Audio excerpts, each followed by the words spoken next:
श्री शनि शिंगणापुर की महिमा।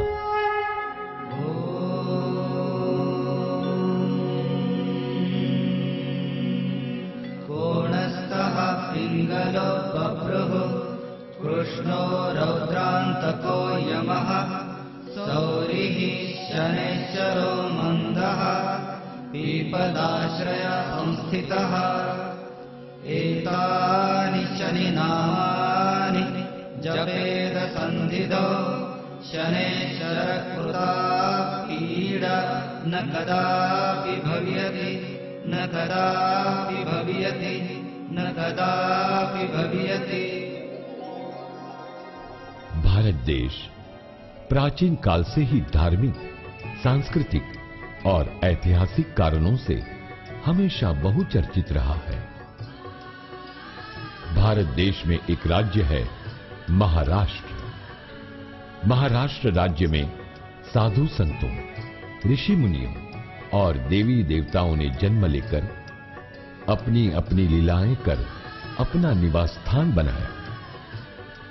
इसी राज्य में है जिला अहमदनगर। इसी जिले की देवासा तहसील में एक छोटा सा गांव है शिंगणापुर। यहां गांव के सभी लोग खेती कर अपना जीवन खुशहाली से व्यतीत कर रहे थे। कहा जाता है 350 वर्ष पहले की बात है। उस वक्त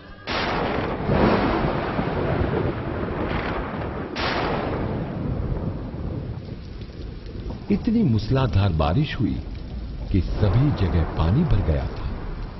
कहीं कुछ भी दिखाई नहीं दे रहा था। किसी ने कभी सोचा भी नहीं था कि इतनी तेज बारिश होगी। शिंगणापुर गांव के आसपास वाले सभी गांवों में बाढ़ आ गई और बाढ़ आ जाने से सारी फसलें नष्ट हो गई और किसानों को काफी नुकसान उठाना पड़ा। परंतु शिंगणापुर गांव में ऐसा नहीं हुआ। इस गांव में किसी को कुछ भी नुकसान नहीं हुआ। गांव के पास से एक नाला बहता था। इस नाले का नाम था पानस नाला। बाढ़ के समय लोहा और पत्थर युक्त दिखाई देने वाली 5 फीट 9 इंच लंबी तथा 1 फीट 6 इंच चौड़ी काले रंग की एक चट्टान बाढ़ के पानी में बहकर आई और बेर के पेड़ में अटक गई।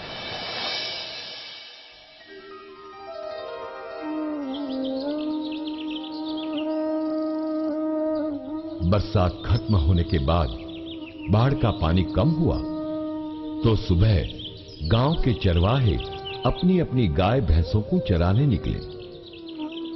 जब वे पानस नाले के किनारे पहुंचे तो उन्होंने देखा कि काले रंग की एक चट्टान बेर के पेड़ में अटकी हुई है।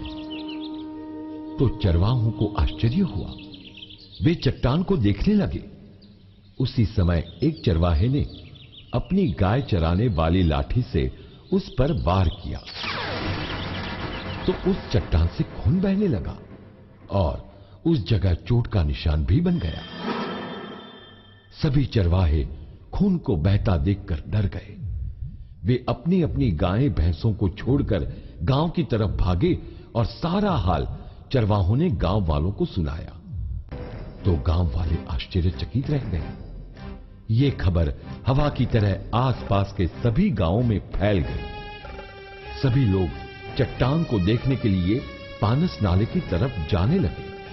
तब गांव वालों ने उस चट्टान को देखा तो वो भी भ्रम में पड़ गए और तरह तरह के विचार बनाने लगे। शाम खत्म होने जा रही थी।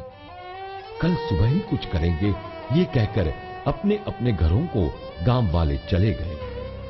रात में किसी को नींद आई तो किसी को नींद नहीं आई।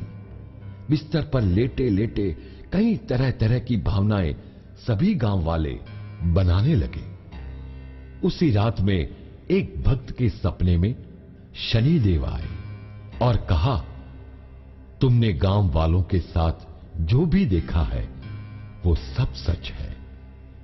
भक्त ने कहा, आप कौन हैं? तभी शनिदेव प्रकट हुए और कहा, मैं स्वयं शनिदेव बोल रहा हूं। मुझे वहां से ले आइए और मेरी बीज गांव में पूजा अर्चना कर प्रतिष्ठापना करिए। ये कहकर शनिदेव चले गए।